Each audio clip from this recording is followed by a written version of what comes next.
लोकमान्य तिलक पुरस्कार देकर नवाजा गया, इसके लिए मैं उनका अभिनंदन करता हूं। लेकिन उसी के साथ याद दिलाना चाहता हूं लोकमान्य तिलक जी की ओर से एक लाइन को, सरकारचं डोकं ठिकाणावर आहे काय, ये आत्मचिंतन होना चाहिए। धन्यवाद अध्यक्ष महोदय। मैं सरकार के खिलाफ अविश्वास प्रस्ताव के समर्थन में खड़ा हूं। सर, सरकार की इस कार्य पद्धति को देखकर गांधी जी के 3 बंदरों की याद आती है। सरकार के खिलाफ कुछ भी मत सुनो, चुनाव छोड़ के देश के हालात मत देखो और विपक्ष के नेताओं को आइस करके उनकी बोलती बंद करो। सर, कैसे विश्वास करें इस सरकार का जो महंगाई पर नहीं बोलती, जो इकोनॉमिकल ग्रोथ के आंकड़े तो फेंकती है लेकिन पर कैपिटा इनकम पर नहीं बोलती। माननीय गृह मंत्री जी ने कल बहुत सही बात कही कि आंकड़े कभी झूठ नहीं बोलते, इसलिए अर्थव्यवस्था जब 5वें पायदान पे पहुंचती है तो पर कैपिटा इनकम में देश 141 रैंक पे है। तो क्या देश की सब संपत्ति ये चुनिंदा पूंजीपतियों के हाथ में सिमटती जा रही है? सर, ये सरकार ने कई भाषणों में किसान सम्मान निधि की बात की, लेकिन सर किसान सम्मान निधि की बात हुई लेकिन पेस्टिसाइड्स और फर्टिलाइजर्स में 4 से 5 गुना इजाफा हुआ, इसकी बात नहीं की।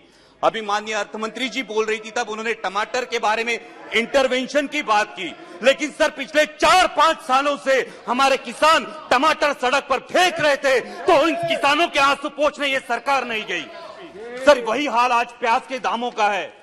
माननीय प्रधानमंत्री जी के जन्मदिन के अवसर पर मेरे चुनाव क्षेत्र के एक प्याज उत्पादक किसान ने प्रधानमंत्री जी को चिट्ठी लिखकर खुदकुशी की और इसका कारण आपके गलत निर्यात धोरण है। सर, 63 मून्स टेक्नोलॉजी जैसी कंपनी 13,000 इन्वेस्टर्स का, sir last conclude, sir 63 moons technology जैसी कंपनी 13,000 इन्वेस्टर्स का नुकसान करती है, 5,600 करोड़ का घपला करती है, लेकिन फिर भी महाराष्ट्र की सरकार एनपीआईडी एक्ट के तहत उन पर कार्रवाई नहीं करती। ये किसके बलबूते पे, किसके इशारे पे होता है? और इसलिए जो आम आदमी की सरकार नहीं है, ऐसी सरकार पर हमें विश्वास नहीं है, इसलिए मैं अविश्वास प्रस्ताव का समर्थन करता हूं। सर, सिर्फ लास्ट में एक लाइन में कंक्लूड करता हूं।